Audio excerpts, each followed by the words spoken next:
Hey, what's up guys? I'm Airshow and welcome to the top 3 of the week. This week we're going to be looking at top adventures in Project Spark. Last week we were looking at creations. This week we're going to look a bit more about story, environment, characters, plot, that kind of thing. So, without any further ado, let's get started. Okay, so the first map I'm going to be looking at today is Jorney of Opa by Indigo Tub 7103, who was the creator of the map. In this map, you are, well, on an island, and you've got to complete the quest of collecting 5 different kinds of flowers, along with crystals on the way. And you've been dropped here by this guy in a really well together put submarine, to be honest. I was like, oh my god, look at that. And he just sails away, which I thought was pretty awesome. I felt that was a real kind of awesome beginning to the map. I didn't manage to complete any of the objectives in the map when I was playing. I couldn't quite work it out myself.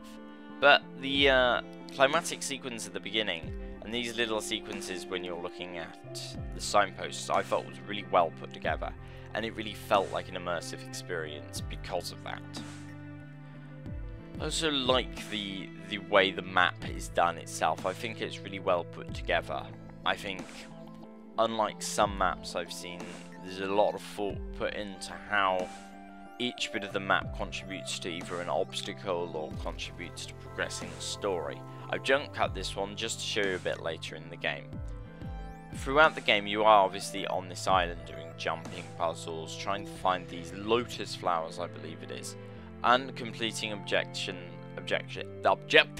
on the way. Like just there, this fish would have attacked me, so I have to go and get a special potion to prevent the fish from attacking me.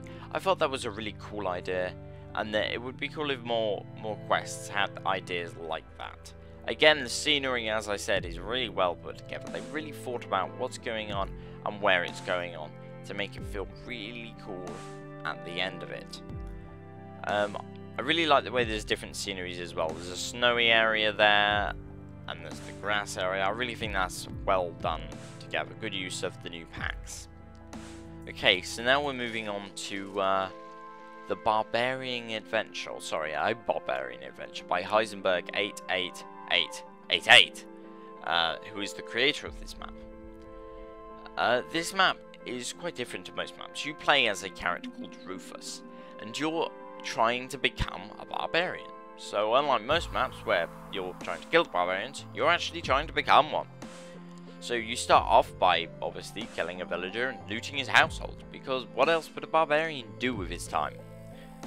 I thought this map was quite well put together from the start. I thought the scenery had been quite thought of, and I quite liked the way they've edited the character model, removing his top to make him seem more like a ruffled barbarian, which was a cool feature. And I also like the way the conversations happen. It's really cool. It focuses the climatic in. You don't just read a text box, you actually get to have a quick look in on it. You also get to accept or decline quests with either the F or the R key, which is also a cool feature. The quests itself aren't very long. There is the starting quest with the peasants, the quest to kill the farmer, and once you've gotten into the village there is the quest to kill the taxman, followed by 2 additional quests to collect gold so you can get on the ship and leave. However, I think it really shows what you could do with future quests, and it kind of shows a possible idea for future quests, which is really interesting. And I hope to see more either out of Heisenberg or out of other users showing off what he's done here, because I think this is really awesome. Okay, so moving on to the winner of this week's contest almost, is A Cotton Tail. This map, I felt, really brought together all the different features of the map content pack available with the desert. I felt that it really has something unique in the way that you're playing as a scroll, which I thought was pretty cool. You're not playing as either a barbarian or anything like that, and it's really cool the fact that they've done that. I really like that. What's also really cool is some of the mechanics. So you've got to try and stay away from birds, you've got to be able to make it over different jumps, you've got to make it over collapsing platforms, It's just really nicely put together in a way of a platformer, as well as having its own unique little storyline.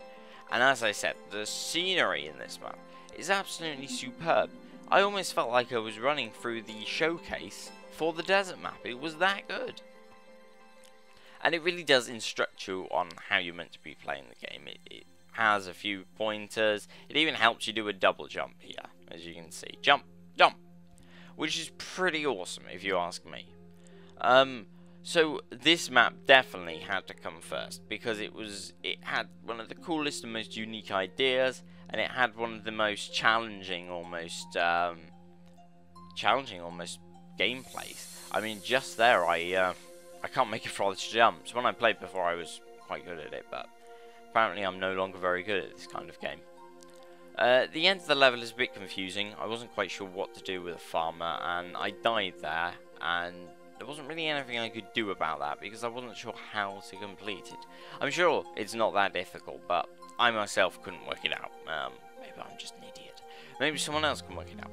But I think this really shows that with care to attention and real care to detail and a unique character and storyline, you can make something that's really different to all the other creations that you've got, which is really awesome.